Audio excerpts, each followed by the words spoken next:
Hello, this is R.J. Deacon reading the Supreme Court of the United States opinion syllabus in United States v. Stitt, certiorari to the United States Court of Appeals for the Sixth Circuit. Argued October 9th, 2018. Decided December 10th, 2018.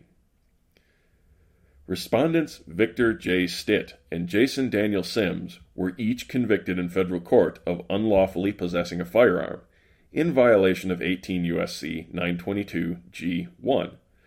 The sentencing judge in each case imposed the mandatory minimum 15-year prison term that the Armed Career Criminal Act requires for 922 G1 offenders who have at least 3 previous convictions for certain violent or drug-related felonies. 924 E1. The Act defines violent felony to mean, among other things, any crime punishable by imprisonment for a term exceeding 1 year.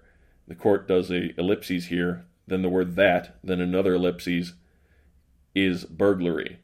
And what they mean there, I believe, is that the term burglary is specifically included in the text. Also, it's after the any crime punishable by imprisonment for a term exceeding 1 year. Back to what they wrote. 924 E2B. Respondents' prior convictions were for violations of state burglary statutes, a Tennessee statute in Stitt's case and an Arkansas statute in Sims's case, that prohibit burglary of a structure or vehicle that has been adapted or is customarily used for overnight accommodation. In both cases, the district courts found that the state statutory crimes fell within the scope of the federal act's term burglary. The relevant court of appeals in each case disagreed, vacated the sentence, and remanded for resentencing. The Supreme Court held, reversed and remanded, the term burglary in the Armed Career Criminal Act includes burglary of a structure or a vehicle that has been adapted or is customarily used for overnight accommodation. In deciding whether an offense qualifies as a violent felony under the Act, the categorical approach first adopted in Taylor v. United States, 495 U.S. 575, requires courts to evaluate a prior state conviction by reference to the elements of the state offense, rather than to the defendant's behavior on a particular occasion. A prior state conviction does not qualify as generic burglary under the Act where the elements of the relevant state statute are broader than those of generic burglary. See Mathis v. United States. Taylor, which specifically considered the statutory term burglary and defined the elements of generic burglary as an unlawful or unprivileged entry into or remaining in a building or other structure with intent to commit a crime, 495 U.S. at 598, governs and determines the outcome here. The state statutes at issue here fall within the scope of Taylor's definition of generic burglary. Congress intended that definition to reflect the generic sense in which the term was used in the criminal codes of most states when the Act was passed, 495 U.S. at 598. And at that time, a majority of state burglary statutes covered vehicles adapted or customarily used for lodging.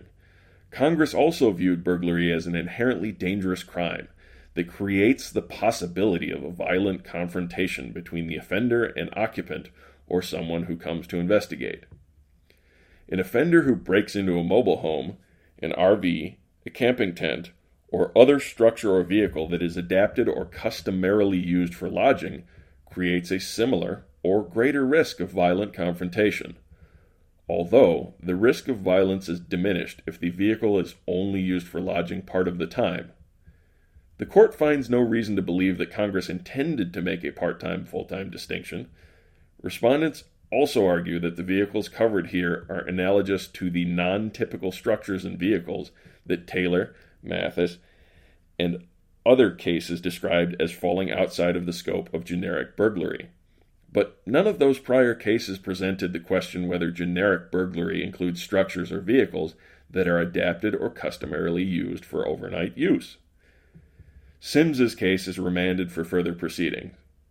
His argument that Arkansas's residential burglary statute is too broad to count as generic burglary because it also covers burglary of a vehicle where any person lives, see Arkansas Code Annotated 5-39-101, 1A, rests in part upon state law, and the lower courts have not considered it.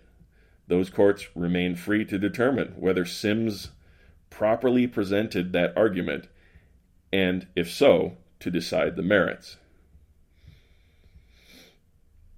Case number 17-765 was reversed, and the other case was vacated and remanded. Justice Breyer delivered the opinion for a unanimous court. Again, thank you for listening. If you'd like to contact the podcast, we can be contacted at Rhodes, like ROADS, Scholar80 at gmail.com. Thank you.